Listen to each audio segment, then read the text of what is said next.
Traffic lights on the blink. Elevators shutting down. Credit cards decline. Every second, every minute, every hour that goes by. Clocks inside the world's computers are ticking toward a possible meltdown. The problem arises whenever you have a computer and a clock together. January 1st in the year 2000. Some experts say computers around the globe will malfunction, possibly altering all of our lives. The problem started decades ago when computer memory was very expensive.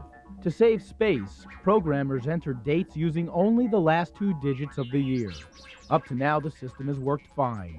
But when 1999 becomes 2000, some computers will interpret 00 as 1900.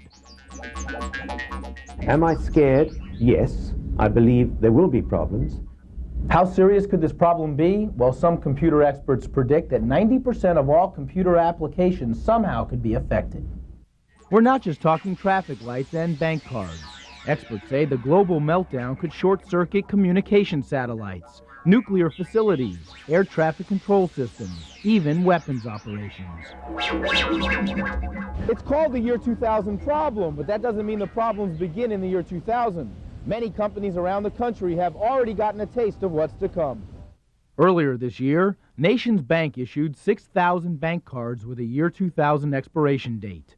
Computers quickly rejected them as expired. I've told people I helped create the problem. In the 60s, Bradley Duggar was a computer programmer. We've always known that it was coming. Now he's in charge of all the computer systems for the state of Tennessee. On the mainframe computers, they're running about 4 million transactions a day. Everything from driver's licenses to prisoner release dates to welfare records are controlled here. These computers have a millennium meltdown. The state of Tennessee could shut down. Duggar is making sure that doesn't happen. We have about 22 million lines of code that we have to check and work with. Duggar says state computers will be ready for the millennium. The question is, what about the rest of the world? Many people have simply not had the opportunity to even think about the year 2000 problem. Will computers be ready for the year 2000? Tomorrow night, we'll see how some organizations are preparing for the millennium.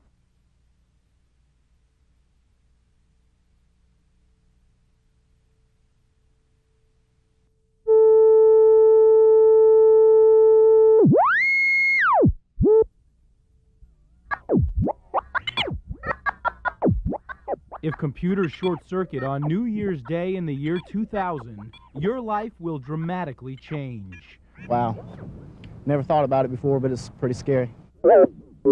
Financial portfolios, birth records, court documents, you name it, your vital information could vanish. I'm pretty sure that it's going to be a lot of problems.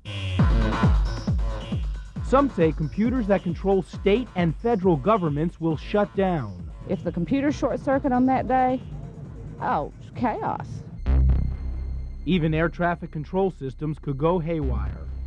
An air traffic control system may not be able to handle a flight which takes off in the year 1999 and lands in the year 2000. Vanderbilt professor Steve Schock says many organizations have been slow to see the problem. The skeptics are realizing that the problem is very real and something has to be done. Consciousness. So what can you do as an individual to protect yourself? Well, the experts admonish everybody to back up all their records. Make hard copies. That means your bank records. That means your stock portfolios. Be prepared in case there is a crash when the millennium comes. For you Macintosh users, Schock says you shouldn't be affected. But what about the rest of us using home computers? Experts say call your manufacturer. Visit their website. Or if you're not afraid of potentially locking up your computer, check for yourself. We did just that by resetting the clock of a 1994 PC here at the station. At the stroke of midnight, nothing. Our computer appears to be year 2000 compliant. Experts say most newer models will be. This is the Computer Nerve Center for the state of Tennessee.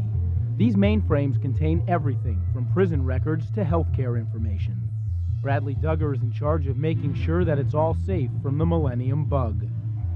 We're actually running programs and correcting those that we originally coded in the 70s and early 80s. The entire state computer system, all 22 million lines of code, I'm told, is about 65% Y2K compliant. They say by the end of the year they'll be 100% compliant. That gives them all next year to make sure they have all the bugs worked out of the system. Well, we feel good. We're going to plan us a New Year's Eve party when it gets ready for year 2000.